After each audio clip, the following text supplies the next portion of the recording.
Bonjour et bienvenue à tous. Donc, dans cette vidéo, je vais vous guider dans la préparation de l'usinage de votre châssis dans Mastercam, donc qui est un logiciel de FAO. Mastercam va nous permettre de créer le code G qui va piloter la fraiseuse à commande numérique qui va usiner donc votre châssis en aluminium. Pour commencer, il faut naturellement que vous ayez modélisé votre châssis et que vous ayez également validé que l'assemblage de votre châssis, du mécanisme et des engrenages donc, fonctionne et qu'il n'y ait pas d'interférence entre les pièces. Donc, une fois que ça c'est fait, on se dirige vers la pièce du châssis. Donc là, je suis dans la pièce du châssis. Puis on va aller activer le complément Mastercam dans SolidWorks qui est disponible uniquement à l'école. Ce n'est pas disponible sur vos versions éducatives ou plutôt les versions gratuites. Donc je vais ici dans le haut de l'interface, complément. Je descends et j'ai ici Mastercam. Il y a un complément donc de FAO qui est disponible gratuitement, c'est SolidWorks Cam, que je n'ai pas utilisé, mais qui apparemment est très bon. Donc je valide. Nous, dans le cadre de ce laboratoire, on va utiliser Mastercam uniquement. Donc je valide ici pour lancer Mastercam. Ça prend un certain temps. Donc voilà, Mastercam donc, a été loadé. Donc je vois que j'ai maintenant un onglet ici dans le gestionnaire de commandes Mastercam, donc qui contient toutes les opérations, toutes les commandes Mastercam. Puis également, dans l'arbre de création, j'ai un Toolpath Manager. Donc si je clique dessus, qui est actuellement vide, il n'y a pas d'opération, mais déjà qui contient donc les paramètres de la machine, donc la AS Mini 1000, les paramètres du brut. On voit le brut ici qui est représenté par les tirets rouges. Donc, c'est un brut de 3 pouces par 3 pouces par 3 huitièmes de pouce d'épais.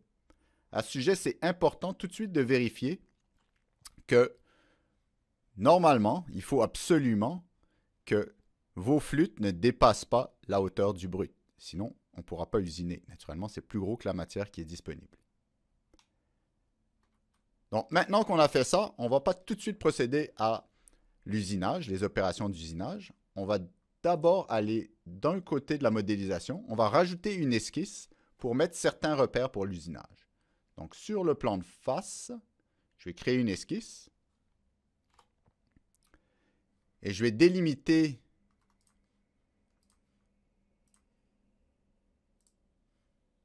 la dimension de mon usinage. Donc, je vois qu'ici, je n'ai pas mis comme ça.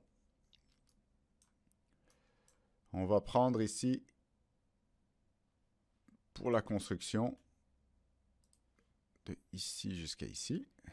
Puis, je vais le rendre vertical. Je vais me centrer. Cette ligne-là et cette ligne-là vont être parallèles. Et maintenant, je vais tout simplement coter le décalage. On va coter le décalage de la surface extérieure du châssis à 0,4 pouces dans toutes les directions. Et finalement en haut. Une autre surface, une autre limite qu'on va faire, c'est un cercle à partir du trou qui est ici. Je vais faire un cercle comme ça. Puis je vais le coter à 0,45 pouces. On va voir à quoi ça va servir. Ça va permettre aussi de limiter un usinage. Puis finalement, on va ajouter des points qui vont permettre de mettre des languettes d'attache pour pas que la pièce tombe à la fin de l'usinage. Donc, au milieu des deux segments ici de façon symétrique. Sur le dessus, ici. Ensuite, je vais faire une ligne, point milieu. Je vais l'usiner, je vais la partir ici du centre, jusqu'ici. Je mets ça en construction. Donc, j'ai mes deux points ici. Donc, au final, j'ai 1, 2, 3, 4, 5 languettes qui vont permettre de soutenir l'usinage. On verra ça, c'est la dernière opération de l'usinage. Donc, j'ai terminé ça comme ça. Je vais retourner du côté de Mastercam. Je suis prêt à commencer. Donc, toutes les opérations d'usinage, les vitesses, etc., les paramètres, ils vont se retrouver dans une feuille Excel qui est à votre disposition. Donc, je vous demande de toujours faire référence et de vérifier les vitesses, les numéros d'outils et les diamètres d'outils, etc. pour les opérations. Donc, faites référence, OK, il y a les vitesses de broche, les vitesses d'avance, profondeur de passe en fonction de que vous fassiez une ébauche ou une finition. Donc, moi, c'est ce que je fais en même temps que je vous parle. Je regarde ces valeurs-là.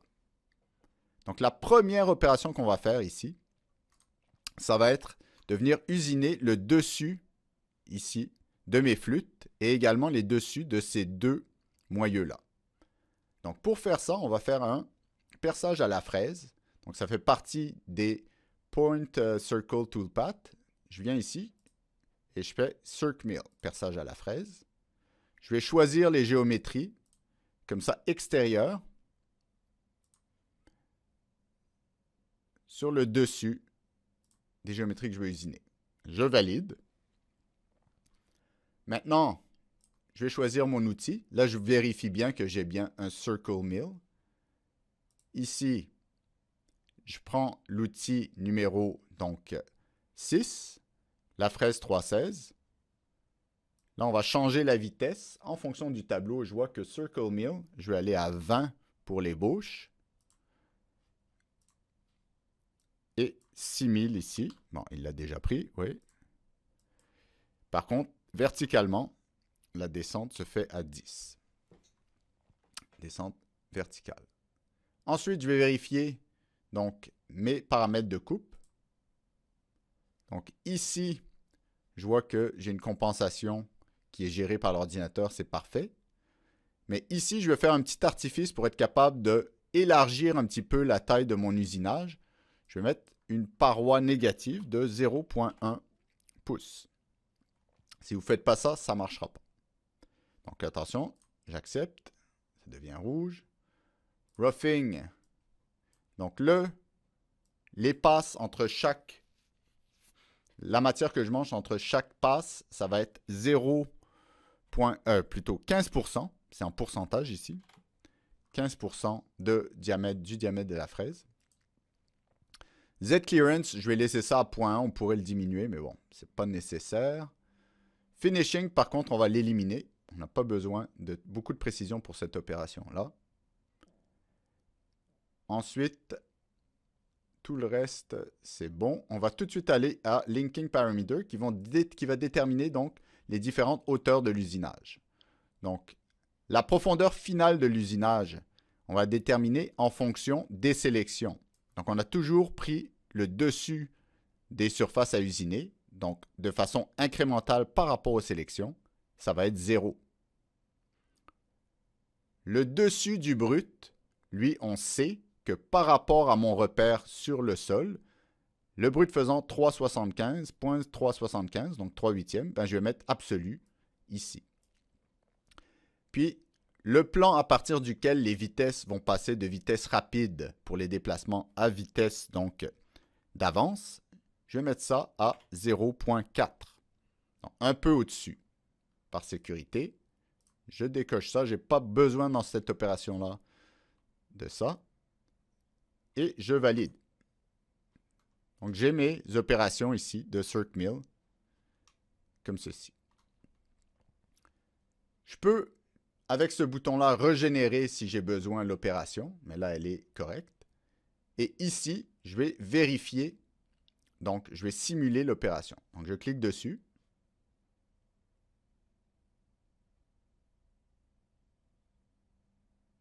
Pour la première fois, je vais juste mettre la vitesse de la simulation assez basse pour qu'on voit un petit peu ce qui se passe. Et ensuite, lorsqu'on fera juste de la vérification, on augmentera ça pour ne pas perdre de temps. On peut également enlever la visibilité de l'outil pour pouvoir mieux voir ce qui se passe. En fait, c'est à votre convenance. Donc, je sors, je fais la prochaine étape. Donc, la prochaine étape, c'est celle qui va consommer le plus de temps. On va juste surfacer jusqu'à cette hauteur-là dans les limites qu'on a fixées dans l'esquisse. Donc, ça, c'est une opération haute vitesse 2D. Donc, c'est Dynamic Mill. Donc, je sélectionne l'opération. Je vais sélectionner les frontières. Puis je vais voir ici. Je suis dans la bonne direction. Ici, j'ai bien Dynamic Mill de sélectionner. J'ai une région de sélectionner. C'est important ici que ce soit Stay Inside. Et ici, je vais choisir les régions à éviter. Donc ici, je ne veux pas que Mastercam n'a aucune idée de votre pièce. Donc c'est vraiment, il faut sélectionner pour lui les régions que vous voulez éviter. Je valide. Donc ça a l'air correct. J'ai 5 régions à éviter. Maintenant, l'outil, je vais toujours prendre ma fraise 316. Dans le cas de l'usinage haute vitesse, je vais mettre ça à 35 et monter ça à 6000 RPM. Mais par contre, je vais toujours garder une vitesse verticale à 10. Les paramètres de coupe, je vais mettre donc la distance entre les passes à 15% du diamètre de la fraise. Je vais enlever ici, je vais mettre ça à 0, les surépaisseurs. Je ne veux pas qu'il me laisse de surépaisseur sur les parois ou sur le sol. Le reste, ici, je ne veux pas être uniquement avalant. Okay? Je vais dire zigzag. Donc, il va aller autant avalant que conventionnel. Donc, ici, par contre, ça me demande de spécifier ici la vitesse d'avance dans le cas conventionnel. Je vais la fixer à la même que dans le cas avalant. Donc, à 35 pouces par minute. Entry motion, c'est bien correct. Ici, Z clearance, je pourrais le baisser un petit peu, mais ça va être... On va le mettre à 0.1. Okay. Pour ne pas usiner trop dans les airs. Vous voyez, il commence à 0.1 au-dessus de ma surface à usiner pour pas qu'il l'aille. Ensuite, breakthrough, non. Link in, donc je vais déterminer, donc ici, à partir de mon référentiel absolu, je vais venir en cliquant ici, sélectionner la hauteur de mon usinage, puisque je veux usiner cette surface-là. Donc je vais prendre une référence, je vais prendre cette arête-là par exemple. Je valide. Donc je vois que cette arête, elle est à 0.98425 pouces par rapport au sol. Donc, ce qui correspond à 2.5 mm. Ensuite, le dessus du brut, lui, je sais qu'il est 0.375. Je le laisse comme ça. Je vais mettre mon feed plane à 0.4. Puis, je vais enlever ça comme ça. Ici, c'est aussi également important de venir cliquer là-dessus. Pour éviter d'avoir un code G qui est très volumineux, on va faire des approximations de certains déplacements donc, en ligne par des arcs. Donc, au lieu de faire des arcs qui sont constitués de petits segments, on va approximer ça par des arcs.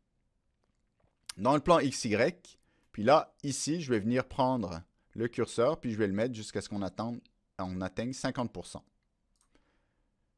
Je valide. C'est une opération qui prend un peu de temps à générer.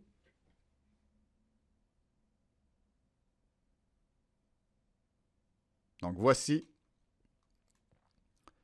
à quoi le chemin oriente. Donc, c'est une opération pleine fraise, hein, mais on prend toujours 15% okay, du diamètre pour chaque passe. Donc, ici, je vais venir simuler. On va aller relativement plus vite. Donc, on voit ici, j'ai juste simulé une opération puisque le dessus n'a pas été usiné. Le circ mill, je ne l'ai pas pris. On pourra le faire tout à l'heure. Et je vois ici qu'il reste de la matière puisque la fraise est trop grosse pour être capable de passer sans donc abîmer. Donc, elle ne peut pas éviter les rejoints que je vais demander. Là, ici, si j'ai sélectionné qu'une opération, pour sélectionner tout d'un coup, si j'appuie ici sur Setup, ça sélectionne tout pour faire ici la validation. Donc, on voit que j'ai le même phénomène ici que tout à l'heure. Donc, maintenant, on va venir pointer mes trous, puisque tous les perçages doivent être pointés avant d'être percés, puisque sinon, le forêt va dévier de sa course. Donc, pour faire ça, je vais dans les opérations Point Circle Toolpath. et je vais choisir donc un perçage. Ici, je vais sélectionner tous les perçages puisqu'ils ont tous besoin d'être pointés. Là, vous pouvez prendre intérieur, extérieur, ça ne change rien. Le tout, c'est d'être à la bonne hauteur.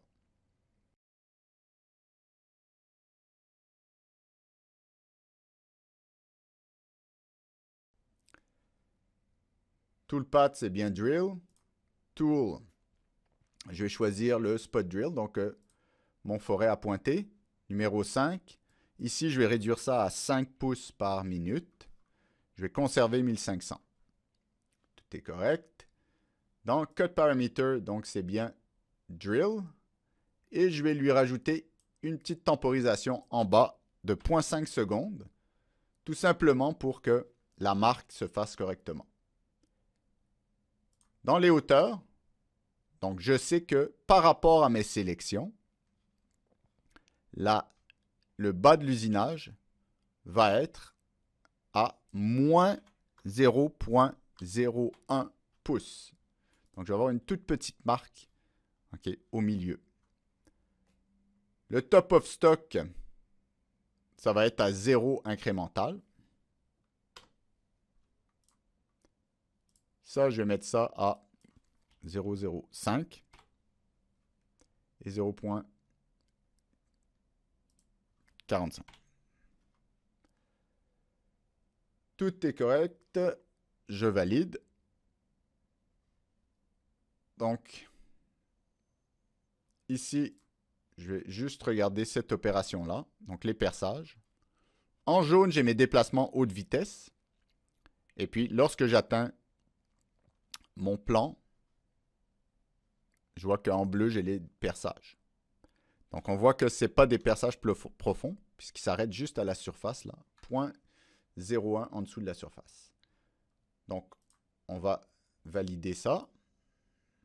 On va mettre vitesse maximum. Et j'y vais. Donc, on voit bien que j'ai les pointages qui ont été réalisés.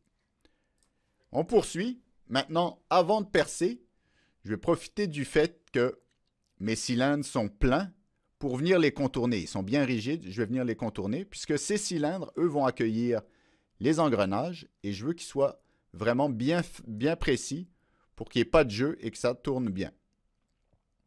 Donc ici, ce que je vais faire, c'est donc un contournage de ces cylindres-là. Pour faire ça,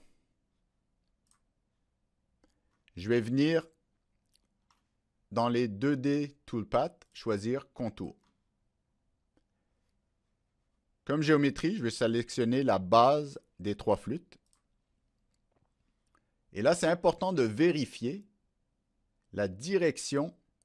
Vous voyez, ici, la petite flèche indique la direction par rapport au contour où se trouve l'outil. Donc, à l'intérieur. Ce n'est pas ce qu'on veut, c'est l'inverse. On veut également aller dans l'autre direction. Donc, on veut aller en usinage avalant. Donc, on peut faire ça en sélectionnant comme ça. J'ai renversé la direction. Je vais le faire pour les 3. Donc, si je vérifie, j'ai bien les petites flèches vers l'extérieur, là où se trouve l'outil. Je valide. J'ai bien un contour ici. L'outil utilisé, je vais prendre ma fraise 3,16. Ici, par contre, pour un contour, c'est beaucoup moins vite. On va à 12 pouces par minute, 4000 RPM, et ici, je mets toujours 10. Les paramètres de coupe. Donc, je vais te laisser ça à Computer. J'ai 0 sur les parois, sur épaisseur. Lead in, lead out. Je vais laisser ça également comme ça. Multipass, par contre, je vais l'activer pour être en mesure de faire de la finition. Donc, je clique dessus. Je l'active. Donc, je vais faire une passe d'ébauche et je vais faire 2 passes de finition. Là, ici, l'épaisseur des passes, ça ne va rien donner. Je mets 0,05. Mais par contre, ici, je vais mettre que mes passes de finition, mes 2 passes de finition vont être à 0,001, 1 millième. Et là, je vais remplacer la vitesse que j'avais pour l'ébauche, je vais mettre ma vitesse de finition qui se trouve à être 28 pouces par minute.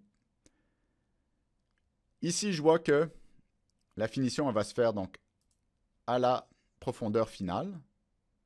Et je vais demander de garder l'outil au sol pour éviter qu'il remonte entre chaque passe. Donc là, tout semble correct. Je vais venir ajouter ici mes hauteurs.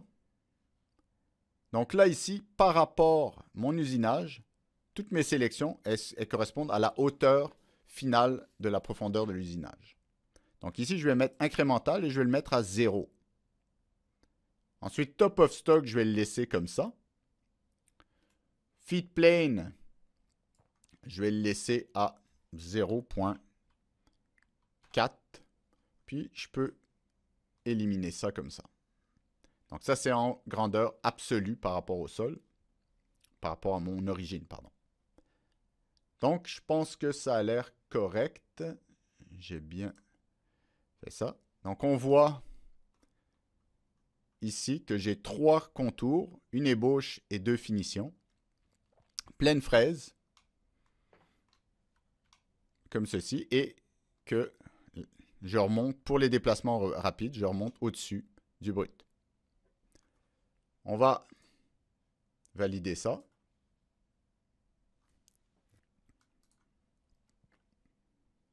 Comme ceci. Donc, j'ai bien fait le contour là, des flûtes. On va poursuivre, on va faire les perçages. Donc, je vais commencer par le perçage de 2 mm. Donc, pour faire le perçage, je vais dans les Point Circle Toolpath. Je prends Drill. Je vais sélectionner ici mon perçage. Je valide. L'outil à utiliser, c'est naturellement le forêt 2 mm, puisque c'est mon trou de 2 mm. Ici, pour ça, je mets 5. En fait, tous les perçages se font à une vitesse de 5 pouces par minute. Par contre, ici, c'est 4500 RPM. Je viens ici pour les cut parameters. Là, maintenant, c'est plus un perçage simple, c'est un perçage avec des bourrages.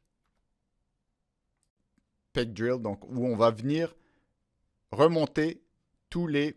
On va spécifier ça à... C'est les hauteurs entre chaque passe. 0.075. Donc, tous les 0.075, on descend, on remonte, etc. Jusqu'à la profondeur finale. Ici, donc, la profondeur finale, c'est 0 absolu. Puisque je vais aller ici. Top of stock, c'est 0 incrémental, puisque je suis ici. Top of stock, 0 incrémental. Retract, on va se mettre à incrémental, je peux mettre, ouais, 0.05, c'est pas beaucoup, mais c'est correct. Puis je vais mettre ça à 0.4. Donc tout ça, ça semble bon. Mais ici, je veux que le perçage soit un peu plus profond, puisque vous savez qu'un forêt, ça a un bout pointu. Je veux que je défonce la surface. Pour faire ça, il y a ici ce qu'on appelle le tip compensation, où on va faire ça pour vous. On va faire le calcul. Combien est-ce que ça doit être la vraie profondeur du bas de l'outil pour être capable de dépasser. Donc ça, je vais mettre la profondeur à 0.25, donc à peu près 1 mm. Et lui va calculer la distance, le vrai Z qui permet d'obtenir ça. Donc là, on voit mon opération, ici, avec le bout, ici, de là dans la descente. Donc, pour voir une opération à la fois, j'appuie là-dessus. Okay? Je peux l'éliminer ou la voir. Une opération à la fois. Pour voir toutes les opérations sélectionnées, j'appuie là-dessus. Okay? Donc, si je sélectionne tout, je vois tout. Si j'appuie là-dessus, des fois, il faut sortir.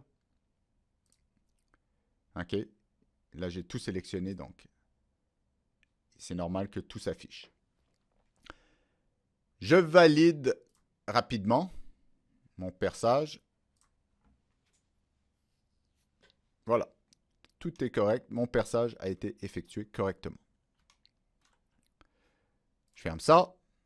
Maintenant, après le perçage de millimètres, je vais faire le perçage qui va permettre de tarauder mes trous. En fait, tous les autres trous sont taraudés. Pas sur toute la profondeur, mais on va percer avec la fraise, le forêt 364 sur toute la profondeur. Donc, pour faire ça, je vais aller ici dans Point encore, Drill. Puis, je vais choisir, en fait, tous les trous restants. J'accepte. Je prends le forêt 364 ici. J'ai dit que c'était 5 et 6000 pour le spindle speed. Les paramètres de coupe, je garde le peg drill, mais je vais descendre ça puisque le forêt est plus petit. On prend à peu près des passes égales au diamètre du forêt, donc 0.3. Ici, le tip compensation, je vais garder ça. Je vais défoncer la paroi. Et les paramètres de hauteur. Donc, j'ai choisi ici ça. Donc, en absolu, je veux aller à 0. Ça, c'est la profondeur de mon usinage. Avec le tip compensation, je vais aller en dessous. Top of stock, c'est 0 incrémental. Donc, c'est ma sélection. Donc, je suis à 0 par rapport à ma sélection. Pour le retract, 0.05 incrémental. Et clearance, je vais mettre ça comme ceci. Je valide. Donc, on voit bien que je suis allé percer partout. J'ai défoncé la paroi du dessous. Et je suis allé au-dessus pour tous les déplacements haute vitesse. Je valide rapidement.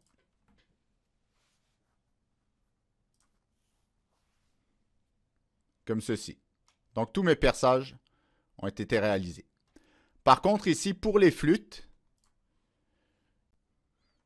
on ne va pas tarauder sur toute la hauteur des flûtes, simplement de la hauteur du moyeu jusqu'au bas. Donc, pour le haut de la flûte, on va faire un passage pour la vis, okay? Donc plus large que l'extérieur de la vis. Pour ça, donc, on va faire des perçages sur les 3 flûtes jusqu'aux surfaces. Donc, on va encore faire un autre perçage ici. La sélection, ça va être vraiment la base des flûtes ici.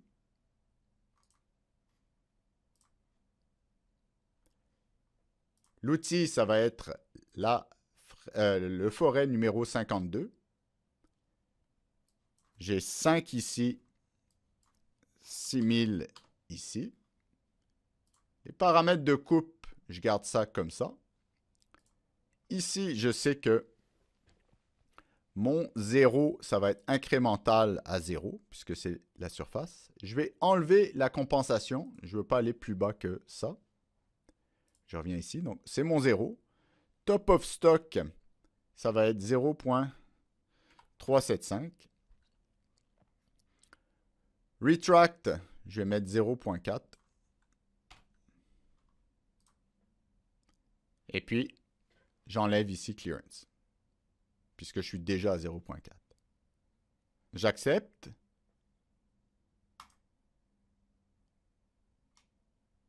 Oh là là, ok, j'ai fait une petite erreur. On voit ici que je n'ai pas pris la valeur absolue à 0.4. J'ai dû prendre la valeur relative aux sélections. Donc, pour éditer, je clique sur le paramètre. Je vais sur le paramètre en question. Et là, on voit bien que j'ai pris la valeur incrémentale. Alors que je ne veux pas prendre la valeur par rapport aux sélections, mais la valeur absolue.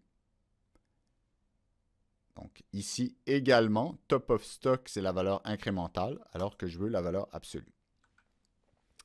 Donc, une petite erreur. Je corrige. Je régénère l'opération. Et là, on voit bien que, bon, je ne perds pas du temps à monter et à descendre pour rien. Ici, je vais venir donc valider toutes les opérations rapidement. Si j'enlève ici l'outil, la visibilité, je vais voir que j'ai donc le trou de passage de vis et à partir donc de la hauteur du moyeu, je vais avoir les filets qui permettent de vissé. On va maintenant percer le trou qui va permettre d'accueillir le moteur. C'est une opération importante puisqu'il faut que le moteur soit bien ajusté. En fait, on désire un ajustement serré. Donc pour faire ça, on va faire un perçage à la fraise. Donc je vais ici, dans mes Point Circle Toolpath, je vais choisir ici perçage à la fraise, Circ Mill.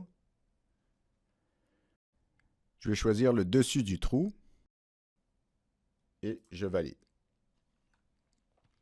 J'ai bien un Circle Mill ici. L'outil, je vais reprendre mon 316 and Mill.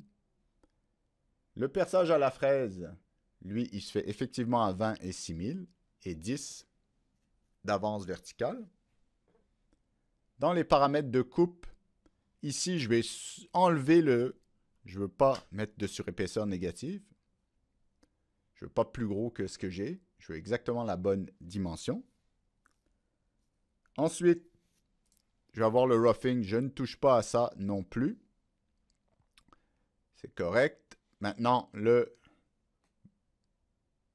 finishing, je vais l'activer.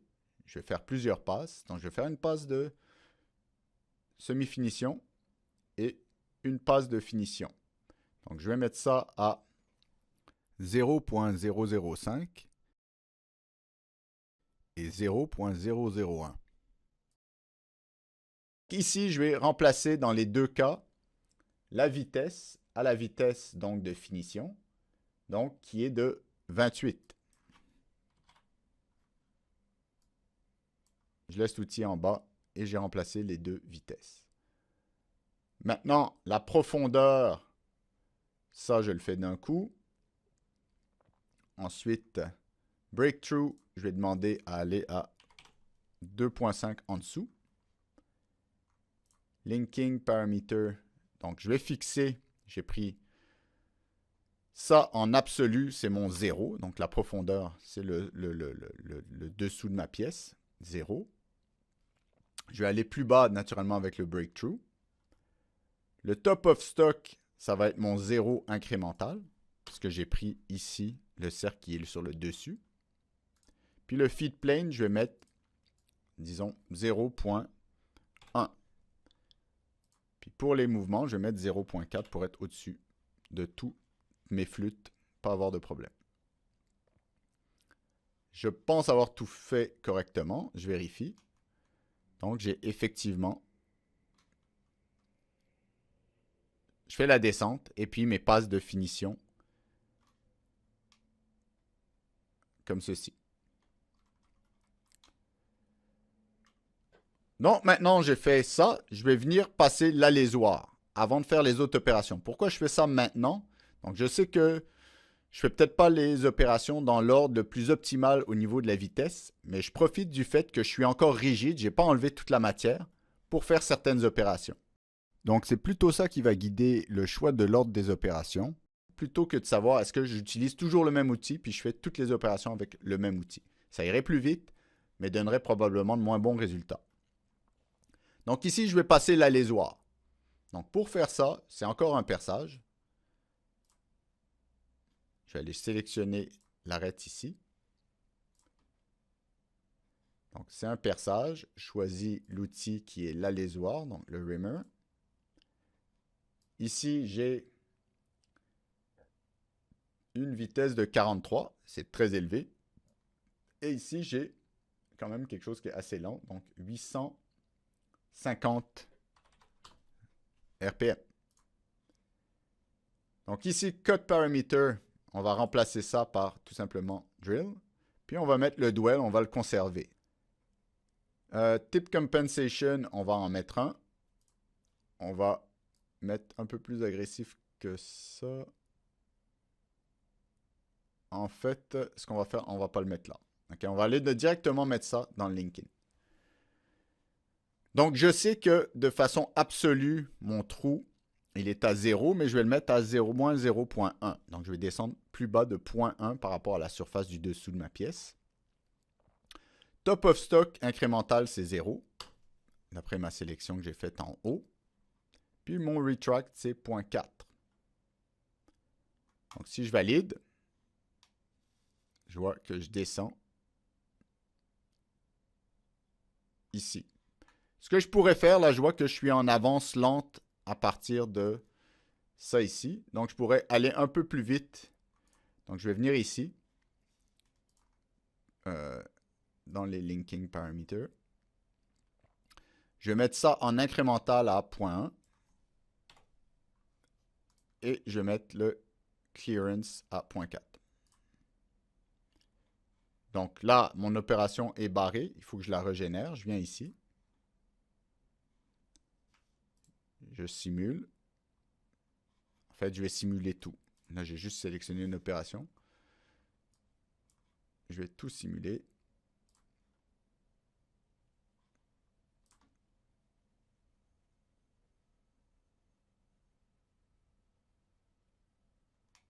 Là où je suis rendu actuellement. Donc, j'ai fait tous mes perçages. Maintenant, il va juste avoir des enlèvements de matière pour alléger la pièce. Et également ici pour corriger le défaut. Je n'ai pas pu enlever toute la matière ici.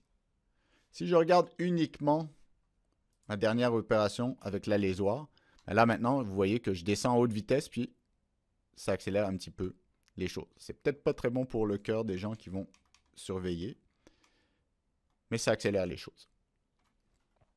Donc maintenant, je vais venir enlever donc, la matière dans ces deux poches-là. Okay. Pour faire ça, je vais aller avec du 2D High Speed. Donc je vais aller prendre Dynamic Mill. Je vais choisir un contour ici. Je vais propager, au lieu de sélectionner toutes les arêtes, ici, propager along tool plane. Donc je sélectionne tout. Puis je vais reprendre une autre ici. Je peux vérifier la direction, comme ceci. Ce qui est bien correct et bien correct. Parfait. Je valide. Je vais choisir donc le Dynamic Mill. Le tool, je vais prendre mon outil 316. Donc ma fraise 316. 35, 6000, ça reste comme tout à l'heure. Les paramètres de coupe. Donc toujours mon step over de 15. Je ne laisse pas de matériel, je ne change rien. Entry motion, je ne change rien également. Breakthrough, je vais lui demander d'aller jusqu'à 0.025 en dessous de la surface. Les link-in, donc les hauteurs. Ici, donc j'ai choisi le plan 0, donc ça va être 0, que ce soit dans ce cas-là incrémental ou absolu, ça va être la même chose. Donc ça, c'est ma profondeur. Top of stock, je vais venir moi-même le sélectionner. Donc je vais venir ici mettre, je peux mettre absolu, je peux le laisser en absolu. Je vais cliquer dessus et je vais choisir l'arête ici. Donc là, je suis à 2.5 mm, donc 0.098425. Donc ça, c'est le top of stock. Le feed plane, je vais le mettre un peu au-dessus de cette valeur en absolu. Je vais le mettre à, disons, 0.125. Le feed plane. Et je vais mettre un retract quand même à 0.4. Donc, je ne pense pas m'être trompé. Bien vérifier que ici, oui, c'est été conservé pour ne pas avoir trop d'opérations. Donc là, ici, j'ai ça comme ça.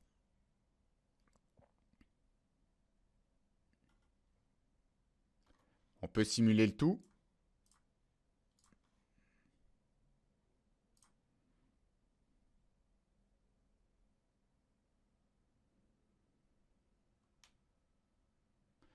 Donc là, je vais changer de fraise pour être capable de faire les plus petites poches et enlever la matière qui reste ici. Mais ce sera toujours la même opération de Dynamic Mill.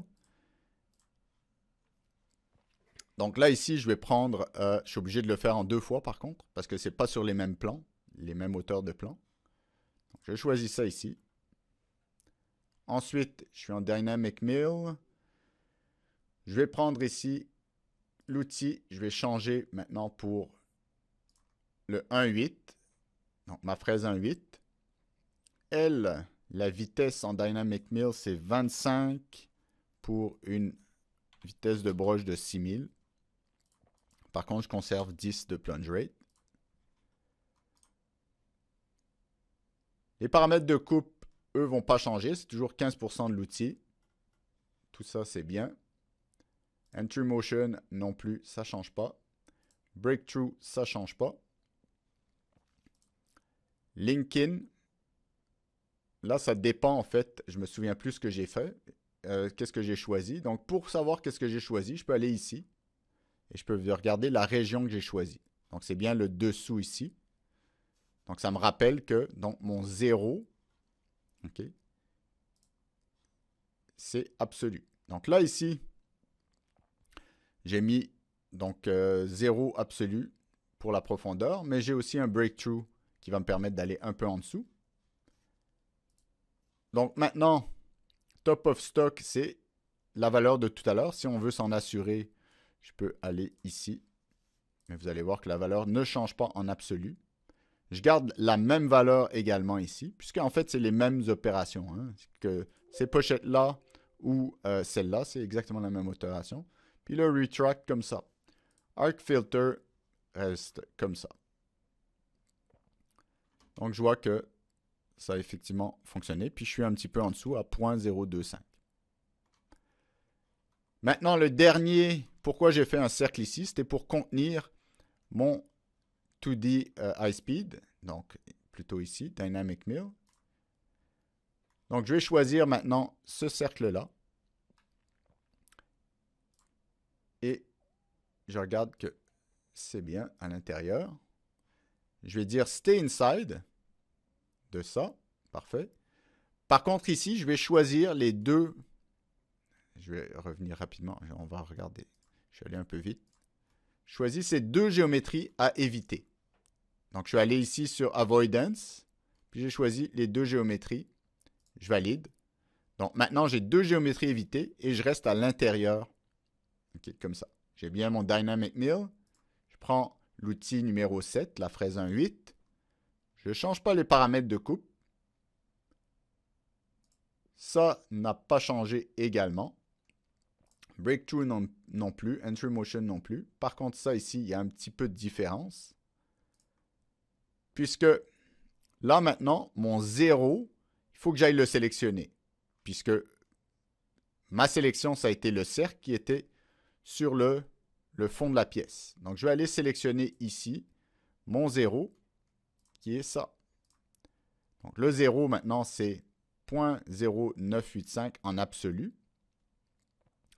Le top of stock, ça va être ça ici. Donc, je le sélectionne. Je vais aller cliquer dessus. Je vais mettre un peu au-dessus de ça pour le feed plane. Donc, je vais aller à 0.15 pour le feed plane. Et le retract va être à 0.4. Tout ça, ça a l'air bon. Ça, je sais que c'est à 50%. Ah, j'ai fait une petite erreur puisqu'on voit que je suis en train de manger de la matière où je ne devrais pas. On voit que le parcours, l'outil rentre là-dedans. Alors, j'ai oublié, probablement. J'ai oublié, probablement, d'enlever le breakthrough. Donc, je viens ici, en paramètres, j'édite. Et oui, breakthrough, je ne l'ai pas enlevé. Donc, je voulais aller plus bas que la surface. Je régénère ça. Choisis tout.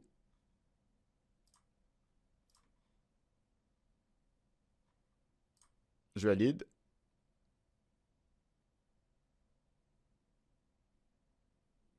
Voilà.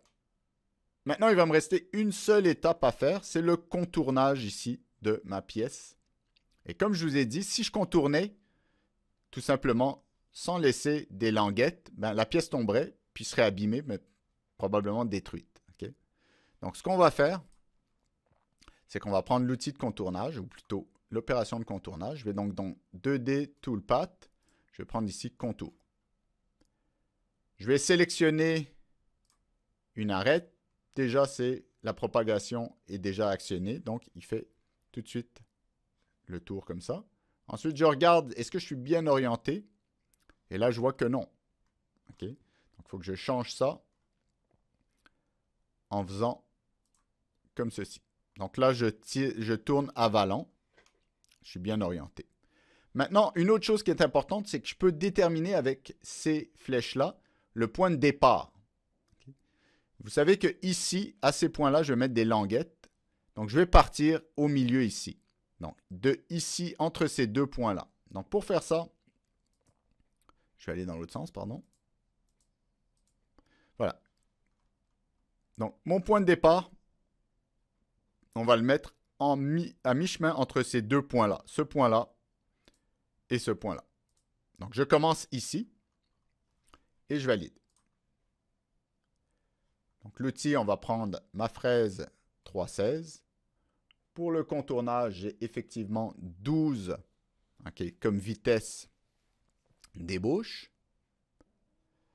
Ensuite, je vais aller ici dans Cut Parameter, Computer 2D, tout va bien. Ici, il va y avoir quelque chose à changer dans lead in, lead out.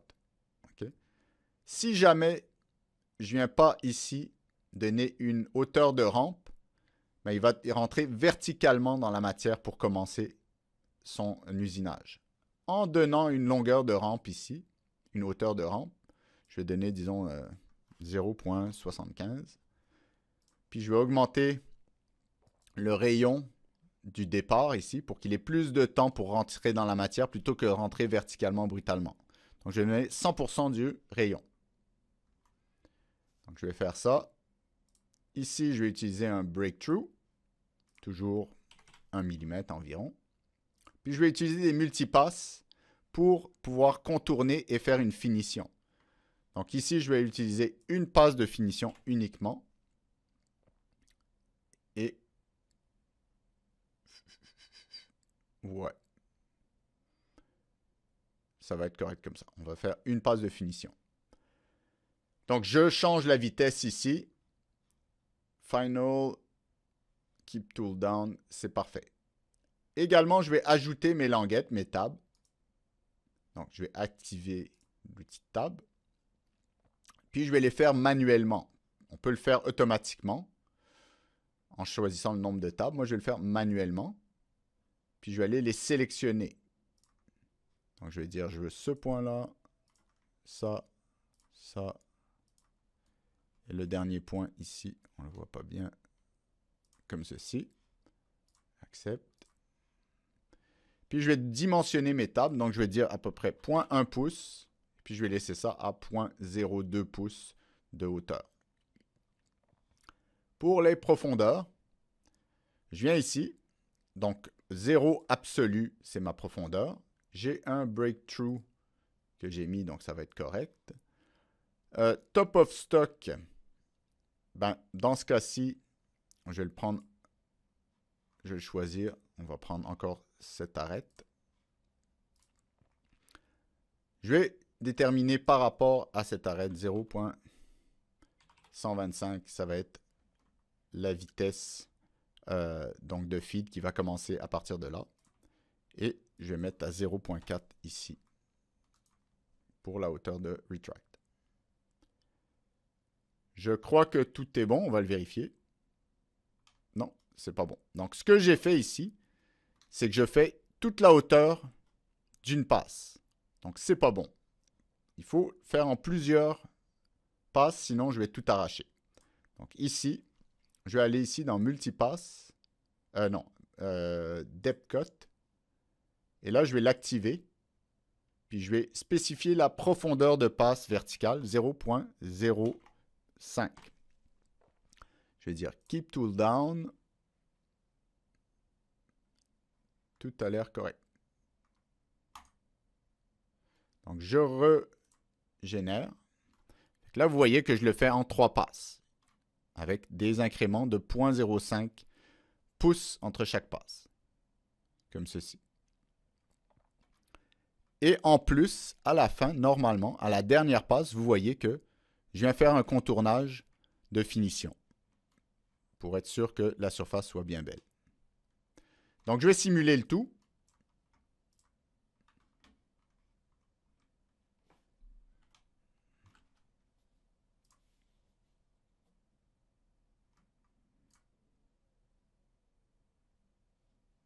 peut le faire peut-être un peu moins vite puisque c'est la dernière passe. On va le faire à une vitesse un peu moins vite. Je rebobine, je le fais.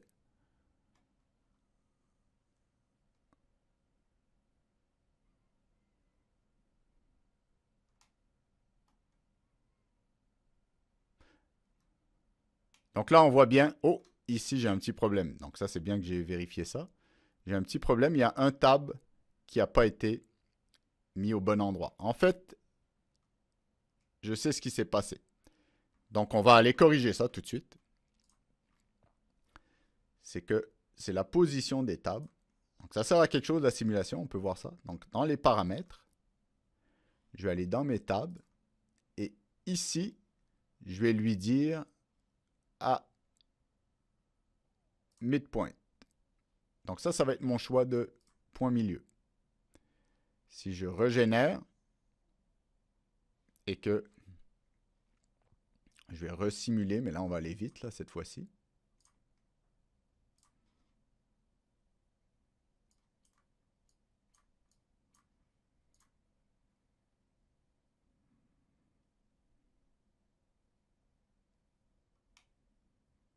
Voilà. Donc là, j'ai bien mes tables 1, 2, 3, 4, 5 qui vont maintenir ma pièce. Et ça se coupe facilement juste avec une petite pince coupante. Puis, ma pièce est terminée. Donc, une fois que ça, c'est validé, okay, naturellement, ça permet de voir qu'il n'y a pas de collision puis que le résultat final est le bon. Mais si vos vitesses de passe, vos profondeurs de passe ou, par exemple, les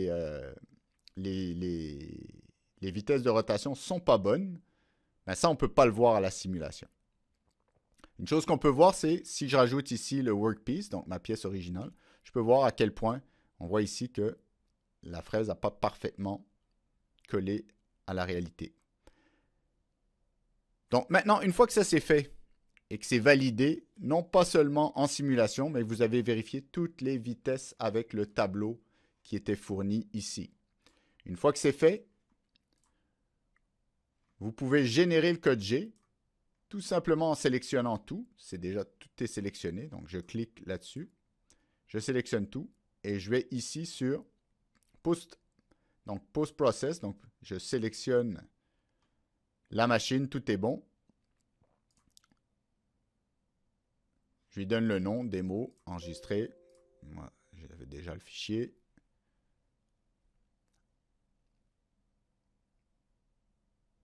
Puis le code G est donc fait. Donc imaginez écrire ça à la main. Une chose qui est importante, c'est que vous n'allez pas uniquement apporter à la CNC le code G. Vous devez apporter une clé, ou on vous en fournira une, mais apporter la clé, une clé avec votre modèle, donc SolidWorks Mastercam. On fera une dernière vérification. Okay? Donc, vous faites vérifier une première fois. Ensuite, avant l'usinage, donc 2 personnes doivent vérifier votre code avant l'usinage. Une première personne, lorsque vous avez terminé, vous dites « je veux me faire corriger ». Et une deuxième personne, donc au moment de l'usinage même. Donc, lorsque vous êtes fait terminer, il faut vous inscrire pour passer à l'usinage. Donc voilà, merci et bon travail.